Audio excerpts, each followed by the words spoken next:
Hi guys, ഇന്നിവിടെ potato കൊണ്ട് ഒരു സ്നാക്ക് റെസിപ്പിയും അതുപോലെ തന്നെ ഒരു പാൽപത്രിയുടെ റെസിപ്പി ആട്ടാ കാണിക്കാൻ പോണേ.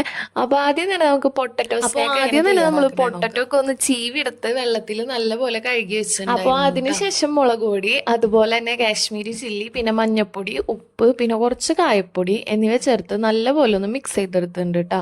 പിന്നെ വെളുത്തുള്ളി ഇഞ്ചി ചതച്ചത് എന്നിട്ട് നല്ലപോലെ ഒന്ന് മിക്സ് ചെയ്ത് വെക്കാം കേട്ടോ. അപ്പോൾ ഒരു 20 മിനിറ്റ് ഞാൻ അങ്ങനെ മിക്സ് ചെയ്ത് കഴിഞ്ഞിട്ട് വെച്ചിട്ടുണ്ടായിരുന്നു. അപ്പോൾ അതിനുശേഷം കുറച്ച് കടലമാവും കൂടിയും ആഡ് ചെയ്ത് കൊടുത്തിട്ടുണ്ട്. എന്നിട്ട് എല്ലാം കൂടെ നല്ലപോലെ മിക്സ് ചെയ്തിട്ടുണ്ട്. അപ്പോൾ ഇനി അടുത്ത പരിപാടി എന്ന് വെച്ചാൽ ഇതൊന്ന് നമ്മൾ ജസ്റ്റ് ഫ്രൈ ആക്കി എടുക്കണം. അപ്പോൾ അതിനായിട്ട് വെളിച്ചെണ്ണ ഒന്ന് ചൂടായി വന്നതിന് ശേഷം നമ്മൾ ബജ്ജിയൊക്കെ പൊരിക്കുന്ന പോലെ കുറച്ച് കുറച്ചിട്ടിട്ട് വെളിച്ചെണ്ണയിലിട്ട് ഫ്രൈ ആക്കി എടുത്തിട്ടുണ്ട്. അപ്പോൾ അടിപൊളിയായി സെറ്റായി വന്നിട്ടുണ്ട്. അപ്പോൾ എല്ലാവരും ഒന്ന് ട്രൈ ചെയ്ത് നോക്കാം. അപ്പോൾ അടുത്തതായിട്ട് ഒരു പാൽപ്പത്തിരി ആട്ട തയ്യാറാക്കാൻ പോണേ. അപ്പോൾ അതിനായിട്ട് 4 എഗ്ഗ് എടുത്തിട്ടുണ്ട്. പിന്നെ അതുപോലെ തന്നെ 2 കപ്പ് മൈദ കേട്ടോ. 2 കപ്പ് മൈദയിൽ 2 കപ്പ് വെള്ളം എന്ന അളവിൽ വേണം എടുക്കാൻ വേണ്ടിയിട്ട്.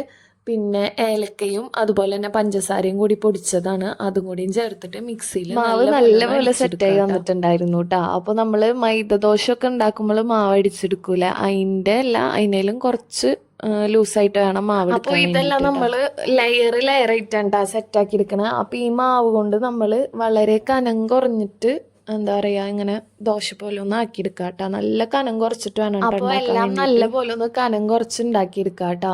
അപ്പോൾ അതെല്ലാം നല്ല പോലെ കനം കുറച്ച് ഒരു പാത്രത്തിൽ ഉണ്ടാക്കി നമ്മൾ സെറ്റാക്കി വെച്ചിട്ടുണ്ട്. അപ്പോൾ ഇനി അടുത്തത് ഇത് നമ്മൾ ഓരോ ലെയറായി വെച്ചിട്ട് അതിൻ്റെ ഇടയിൽ ഒരു പാലിൻ്റെ മിക്സ് ഒഴിക്കും. അപ്പോൾ അതെങ്ങനെ തയ്യാറാക്കണേ നോക്കാം. അപ്പോൾ അതിനായിട്ട് 4 എഗ്ഗ് എടുത്തിട്ടുണ്ട്. എഗ്ഗിലേക്ക് പഞ്ചസാര ആഡ് ചെയ്ത് കൊടുക്കുക, പിന്നെ അതുപോലെ തന്നെ പാൽ ആഡ് ചെയ്ത് കൊടുക്കുക കേട്ടോ.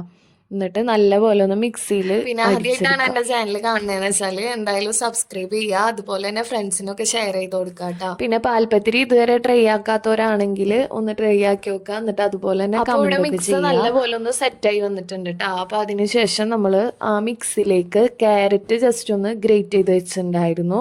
അപ്പോൾ അത് ആ പാലിൻ്റെ മിക്സിലേക്ക് ആഡ് ചെയ്ത് കൊടുത്തിട്ട് എല്ലാം കൂടെ നല്ലപോലെ ഒന്ന് മിക്സ് ചെയ്ത്. പിന്നെ നോമ്പിന് വളരെ എളുപ്പത്തിൽ തയ്യാറാക്കാൻ പറ്റുന്ന ഒരു ഐറ്റാണ് കേട്ടോ നമ്മളെ പാൽപ്പത്തിരി. ഇപ്പോൾ എന്താ പറയുക, എണ്ണ വേണ്ട, വെളിച്ചെണ്ണ ഒന്നും വേണ്ട, പിന്നെ അതുപോലെ തന്നെ ഫ്രൈ ആക്കി എടുക്കൊന്നും വേണ്ടല്ലോ.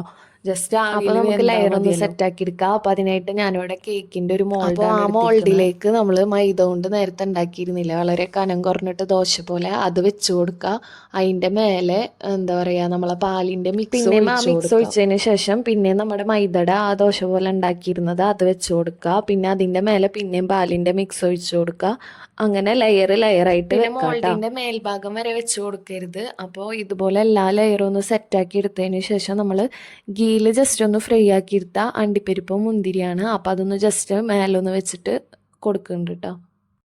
അപ്പോൾ അതും മേലൊക്കെ ഒന്ന് വെച്ച് കൊടുത്തതിന് ശേഷം നമുക്ക് ഇഡ്ഡലി ചെമ്പിൽ വെച്ചിട്ട് ഒരു 40 മിനിറ്റ്. പിന്നെ അതുപോലെ ഒരു കാര്യം പറയാൻ വിട്ടുപോയി, ഈ അണ്ടിപ്പരിപ്പും മുന്തിരിയും വെച്ചതിന് ശേഷം നമ്മൾ ആ പാലിൻ്റെ മിക്സ് ഉണ്ടല്ലോ അതൊന്ന് മേലെ ജസ്റ്റ് ഒന്ന് ഒഴിച്ചു കൊടുക്കണം. അപ്പോൾ ഒരു 40 മിനിറ്റ് ഒക്കെ കഴിഞ്ഞപ്പോഴേക്കും നമ്മളെ പാൽപ്പത്തിരി നല്ല അടിപൊളിയായി സെറ്റായി വന്നിട്ടുണ്ട്. ലെയറൊക്കെ നല്ല അടിപൊളിയായി സെറ്റായി ഉണ്ടായിരുന്നു കേട്ടോ. പിന്നെ ചൂടായി എല്ലാവരും ഒന്ന് ട്രൈ ചെയ്ത് നോക്കാം. എന്നിട്ട് ഫീഡ്ബാക്ക് ഒക്കെ ഒന്ന് കമൻറ്റ് ചെയ്യാം കേട്ടോ. പിന്നെ ചാനൽ ആദ്യമായിട്ടാണ് കാണുന്നതെന്ന് വെച്ചാൽ എന്തായാലും സബ്സ്ക്രൈബ് ചെയ്യാം കേട്ടോ. സബ്സ്ക്രൈബ് ചെയ്യാൻ മറക്കരുത്. അപ്പോൾ ഇത്രയുള്ളൂ. Thanks for watching.